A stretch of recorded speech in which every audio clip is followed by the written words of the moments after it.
When I hear the conversations now on TV or the statements, it's frightening to me because, of course, I'm old enough that I lived through a time when things were tough, where I could not go through this door or come out that door or sit on this seat or sit on that side of the room. So when I hear what I'm hearing now, I think to myself that are we going back to where we came? And I hope that's not happening, because I have children and grandchildren that I want to have a wonderful life, much unlike the one that I led when I was that age. I think, we started out, I think the word bigotry comes into it. This is mine, this is yours, and you don't get him, we don't share.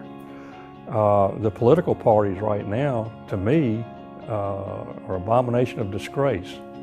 And because they're so polarized, and you can't get anything done because it negates the positiveness that's out there.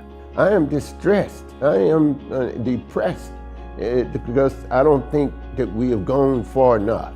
I don't think we have recognized the seriousness of what our nation is confronted with at this point. Because we talk about the global village all the time. We need to know as to how to get along with other nations as well. And if we cannot get along even with the people who are living amongst us, how in the world are we going to get along with other nations of the world anyway? Here's the thing, get a life. We're human beings on a planet created all at one time. We are all human beings.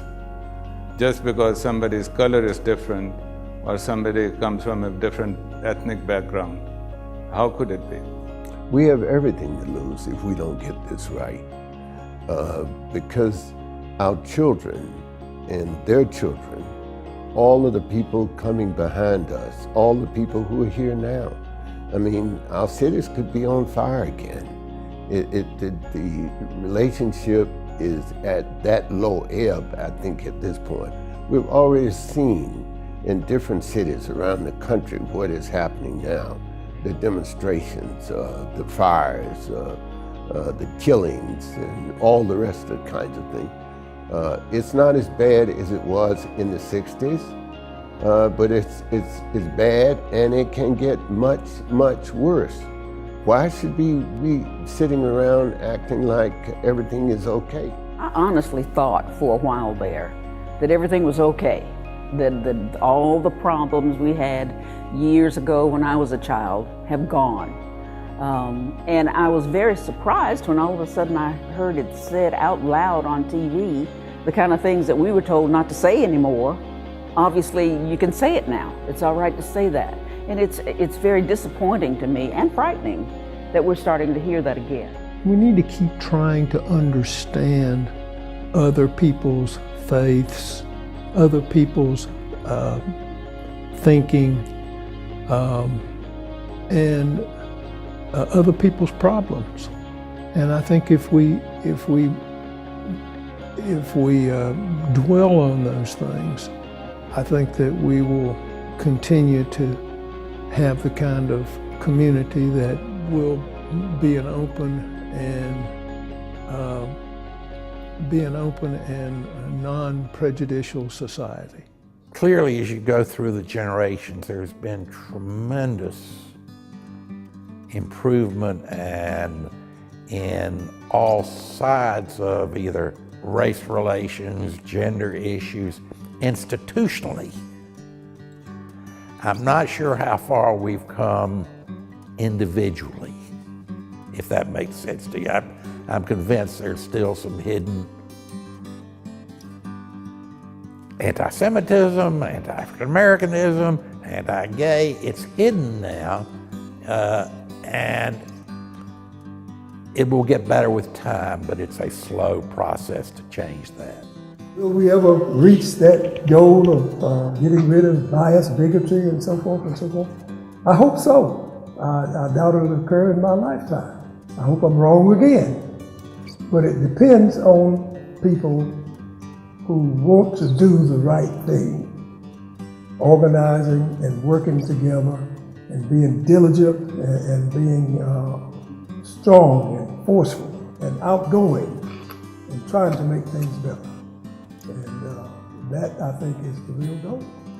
Being able to work together, that, we need to collaborate more. And I think that's one of the things about NCCJ. NCCJ is that organization that brings people together. If you have a particular issue, that you get well-meaning folks to sit around a table and you say, here's the issue that we have, and let's come up with a solution about how to deal with that. Now, if you've got individuals that are just so adamant in their position they're not going to change, it's not going to work. But I'm talking about if you have open-minded people that admit there is an issue, and I think that 99% of the issues can be worked out if you have that attitude. So I believe it's incumbent upon all of us individually to think on a daily basis that we can live in a world that is beyond racism, bigotry, and bias. I know that that's a real stretch to imagine because we're really a long ways from it. But if we don't first imagine it, how in the world are we going to accomplish it? But I feel that we are not making sufficient effort to come out of our comfort zones. And if we could listen a little bit more to the people around us of different backgrounds, and we could listen a little bit less to the radio and television, we will make a much better informed society than we are, because there is no substitute for personal contact with people on a one-to-one basis.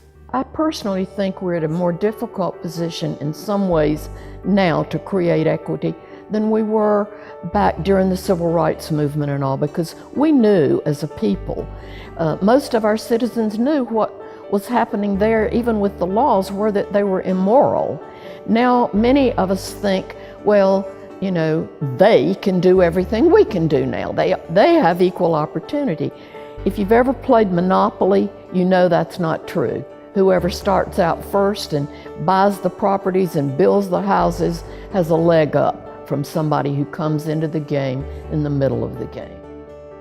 I know the work that NCCJ does. I was privileged to be part of it for many, many years, served on the national board, and I think that without it, there would have been a big gap in our community, and perhaps we would not have reached the place that we are now, which doesn't mean we can't improve ourselves, but I think we've come a long way. And NCCJ fits into the future of our community as a beacon. People should choose to walk into that beacon if they are concerned about the feelings they have for people who are not like them, don't look like them, don't behave like them, don't have the same inclinations. Walk into that beacon.